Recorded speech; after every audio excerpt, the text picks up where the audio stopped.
Farmonda belgilanganidek, diniy ma'rifiy tashkilotlarning faoliyatini muvofiqlashtirish, fan, ta'lim, ilm-fan sohasidagi faoliyatni yana ham jadallashtirish, muvofiqlashtirish maqsadida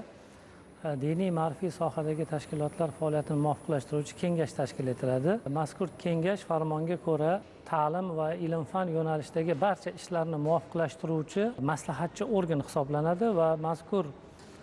muvofiqlashtiruvchi kengashning ishchi guruhi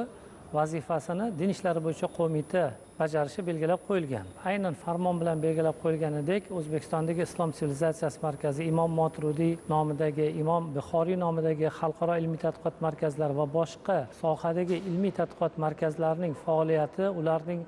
ilmiy tadqiqotlari, dissertatsiyalar olib borish, ilmiy ishlarni jadallashtirish va kelgusi rejalarni tuzishni barchasi mazkur muvofiqlashtiruvchi kengash orqali amalga oshirib boriladi. Muvofiqlashtiruvchi kengash majlislari kamida har chorakda bir marotaba o'tkaziladi hamda mazkur muvofiqlashtiruvchi kengash asosiy g'oya sifatida yangi O'zbekiston 3-renessans g'oyasi asosida ilmiy tadqiqotlar, izlanishlar, nashrlar, xalqaro va mahalliy konferensiyalar tashkil etish orqali buyuk ajdodlarimizning ma'naviy merosini chuqur o'rganish hamda nafaqat xalqimizga, balki butun jahon ilmiy jamoatchiligiga yetkazish bo'yicha vazifalarni amalga oshirib boradi. Aynan mana shu muvofiqlashtiruvchi kengash orqali sohaga oid, ya'ni diniy ma'rifiy sohadagi ilmiy ishlar, uslubiy qo'llanmalar, risolalarni chop etish ishlari, ya'ni nashr ishlari ham muvofiqlashtirib boriladi va shu bilan birgalikda olib boriladigan ilmiy tadqiqotlar, dissertatsiyalar mavzulari rejasi tuziladi, ustuvor yo'nalishlar belgilab olinadi va reja asosida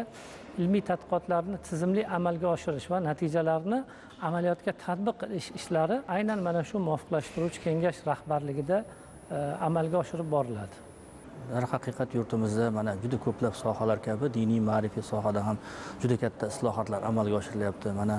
yurtboshimiz tomonidan chiqarilgan mazkur farmonda ham aynan mana shu diniy ma'rifiy sohani yanada takomillashtirish, ya'ni yurtimizdagi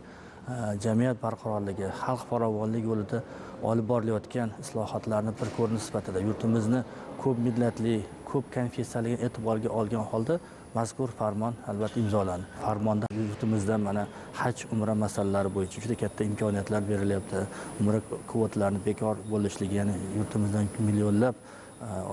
fuqarolarimiz umraga borishliklari, haj masalalarini ham albatta mana shu farmonga asosan yurtimizdagi elektron navbatni joriy qilish va O'zbekiston musulmonlari idorasi din ishlari bo'yicha qo'mita va mutasaddi tashkilotlar bilan birgalikda o'sha fuqarolarni navbatini ham elektronlashtirish shaklini joriy qilishligi bu juda ham ajoyib. Ya'ni o'sha har bir ziyoratchi o'zini qaysi navbatda ekanligini, qachon borish imkoniyatini o'zi nazorat qilish imkoniyatiga ega bo'ladi. Albatta bu qulayliklarning barchasi yurtimizdagi hamma sohalar kabi diniy ma'rifiy sohada olib borilayotgan islohotlarning eng bir namunasi desak xato bo'lmaydi.